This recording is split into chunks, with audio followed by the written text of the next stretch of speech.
Everyone, good evening, welcome back to my channel. আশা করছি সবাই খুব ভালো আছো আর তোমাদের আশীর্বাদে আমরাও খুব ভালো আছি। ইনফ্যাক্ট আমি তো আজকে বেশিই ভালো আছি। তার কারণ হচ্ছে দেখতে পাচ্ছ আমার হাতে কতগুলো টাকা। এই টাকাগুলো পেতে না আমাকে 1 বছর ওয়েট করতে হয়েছে। 1 বছরের ওয়েটের ফল হচ্ছে এই টাকা। তো এখানে কত টাকা আছে বলো তো? এখানে আছে হচ্ছে 11,000 টাকা। আসলে 11,200 টাকা ছিল, তার মধ্যে 200 টাকা আমি খরচ করেছি। খরচ ঠিক না, একটা কাজে লাগিয়েছি, সেটা তোমাদেরকে আগে বলছি। তো এখানে মোট 11,000 টাকা আছে। এটা কিসের টাকা বলো তো? আমার ইউটিউবের ফার্স্ট পেমেন্ট? মোটেও না, এটা ইউটিউবের ফার্স্ট পেমেন্ট না। এখনও ইউটিউবের থেকে আমি কোনো টাকা পাইনি। তোমরা এভাবেই আমাকে সাপোর্ট করলে, আমার পাশে থাকলে আশা করি এই বছরের মধ্যে আমি ইউটিউবের ফার্স্ট পেমেন্টটা পেয়ে যাব। তো সেসব বাদ দাও, তো তোমাদেরকে বলেই ফেলি এটা হচ্ছে কিসের টাকা।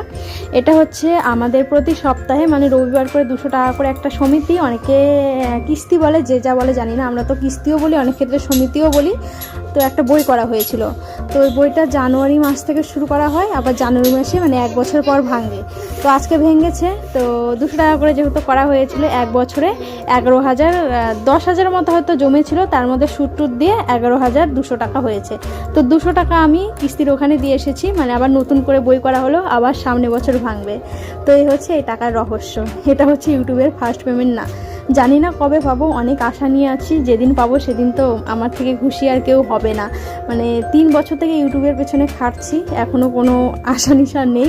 তোমরা পাশে থাকলে আশা করি পেয়ে যাব খুব তাড়াতাড়ি। আর এই মিষ্টির প্যাকেটটা দেখতে পাচ্ছ, এটা ওখান থেকেই দিয়েছে।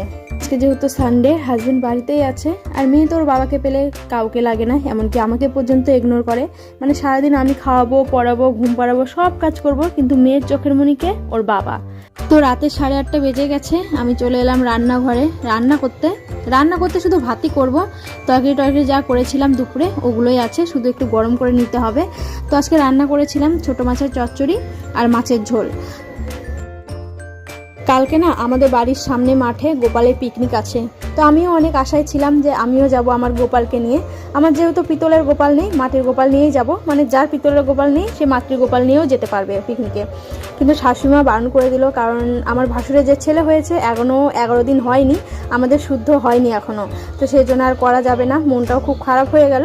তো ওখানকার বউটাও যারা ছিল ওরা বললো যে আসবে, এসে এখানে আনন্দ করবে, খাবে দাবে, খিচুড়ি রান্না হবে, গোপালের ভোগ খাবে দাবে, আনন্দ করবে, কোনো কিছু হবে না। শুধু ঠাকুরকে নিয়ে যাওয়া যাবে না, মানে ঠাকুরের কোনো কাজে অংশগ্রহণ করা যাবে না, শুধু দূর থেকে দেখতে হবে।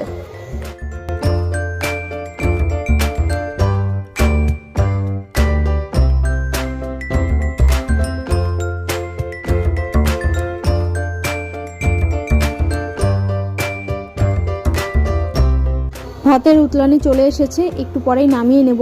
নতুন চাল তো একটুতেই নরম হয়ে যায়, কিছু বুঝে উঠতে পারি না। কালকেও ভাত নরম হয়ে গেছিলো। এদিকে মেয়ের দুধটাও জাল হয়ে গেছে। তো ভাতটা নামিয়ে নিয়ে মেয়ের জন্য খাবার করে নিয়ে চলে এলাম। এবার মেয়েকে খাওয়াবো, আর হাজব্যান্ড একটু বেরিয়েছে ওর বন্ধুদের সঙ্গে, একটু পরেই হয়তো চলে আসবে। আর মেয়ে দেখো ভাতের হাঁড়ি পর্যন্ত নিয়ে চলে এসেছে, মানে ওর খেলতে ভাতের হাঁড়িও লাগে, ভাবো তাহলে। ওটা রাখতে নিয়েছি সেই কি কান্না। তো নে তুই হাঁড়ি দিয়েই খেল। তো মেয়েকে খাওয়ানো হয়ে গেছে, এবার আমরাও খেয়ে নেবো। হাজব্যান্ড এই মাত্র এলো, তো জায়গা করে নিচ্ছে, আমি ভাত বেড়ে নিয়ে তারপর খাওয়া দাওয়া করে নেবো। আর এখন প্রায় 10টা বাজতে চলো, খিদেও পেয়ে গেছে। শুধুমাত্র মেয়েকে দোষ দিয়ে লাভ নেই, ওর মতো আমরাও টিভি দেখতে দেখতে খাই, বিশেষ করে রাত করে। দিনের বেলা তো হয় না, কারণ দিনের বেলা আমরা বাইরেই খাই, বারান্দাতে টেবিলে। কিন্তু রাতের বেলা ঠান্ডা লাগে যেহেতু, সেই জন্য ভাত ঘরে নিয়ে এসে খাই। আর যেহেতু ঘরেই খাই তো সেই জন্য ডেলি একটা করে সিনেমা দেখা হয়। একটা সিনেমা তো আমরা একদিনে শেষ করতে পারি না, কারণ অনেকটা রাত হয়ে যায়।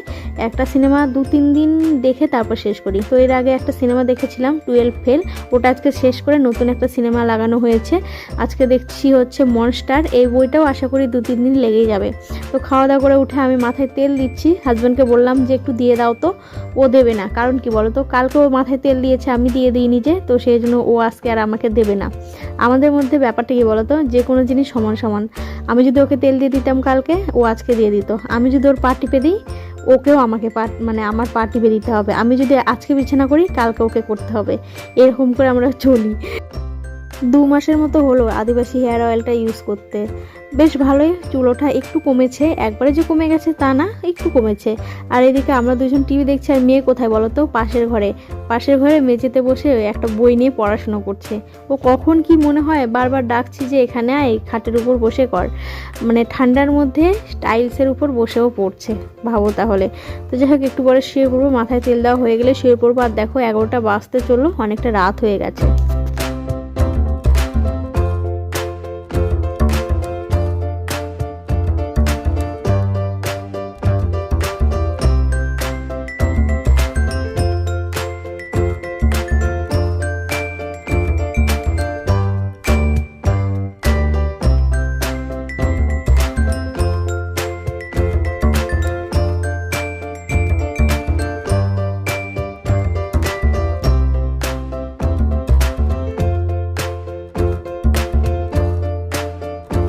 তো আমার তেল দেওয়া হয়ে গেল।